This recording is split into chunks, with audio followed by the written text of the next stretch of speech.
warahmatullahi wabarakatuh. Selamat datang kembali di channel Dudit.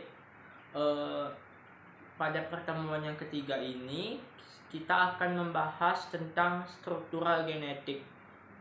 Pada pertemuan sebelumnya, pertemuan kedua, kita sudah membahas sedikit tentang struktural genetik. Pada pertemuan kali ini kita akan membahas lebih mendalam apa itu struktural genetik.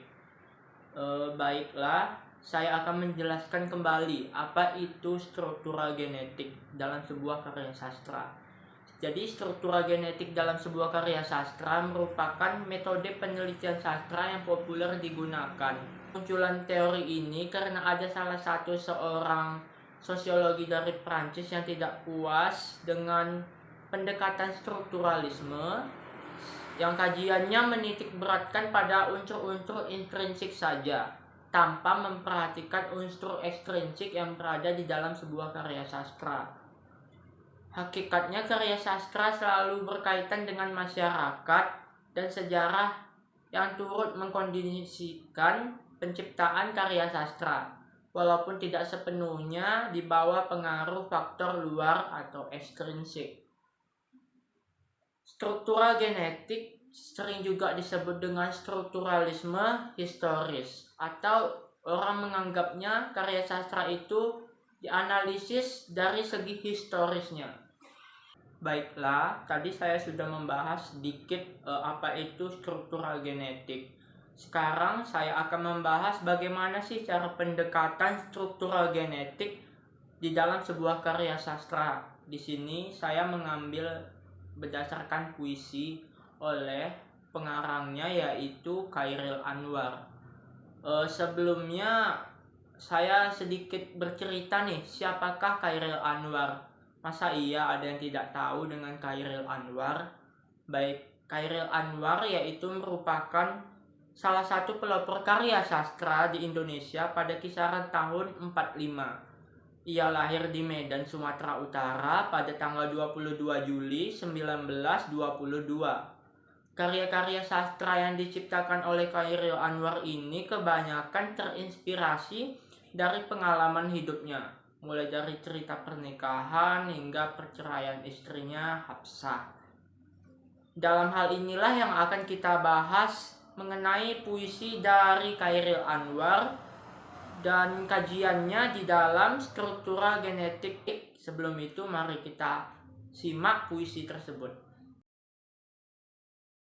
Aku berkaca, karya Chairil Anwar. Ini muka penuh luka, siapa punya? Kudengar seru merdu dalam hatiku. Apa hanya angin lalu? Lagu lain pula menggelepar tengah malam buta. Segala menebal, segala mengental, segala tak ku kenal. Selamat tinggal. Nah, kalian sudah mendengarkan kan bagaimana tentang isi dari cerita puisi tersebut? Baiklah, di sini saya akan menjelaskan makna-makna pada setiap bait yang berada di dalam puisi Chairil Anwar yang berjudul Aku Berkaca.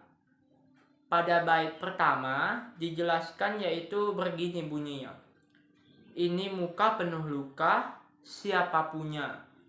Makna pada bait pertama ini yaitu seseorang yang ingin melihat wajahnya seakan berbeda seperti yang dahulu. Wajah yang sekarang ini penuh dengan luka, kekesalan, dan penuh keburukan serta yang lain-lain. Baik, pada bait kedua di dalam puisi ini berbunyi seperti ini. Ku dengar seru menderu dalam hatiku, apa hanya angin lalu. Jadi maknanya di dalam puisi ini contohnya seperti ini. Kita pasti pernah memikirkan sesuatu masalah sehingga kita berseru di dalam hati kita. Kadang kita juga memikirkan apakah seruan di dalam hati kita ini bermakna atau tidak. Makanya hal ini membuat hati kita menjadi bimbang apakah kita bisa menerimanya atau tidak, dan membuat hati kita menjadi ragu tentang hal itu. Pada bait ketiga di puisi ini berbunyi seperti ini. Lagi lain pula menggelapar tengah malam buta. Jadi maknanya gini.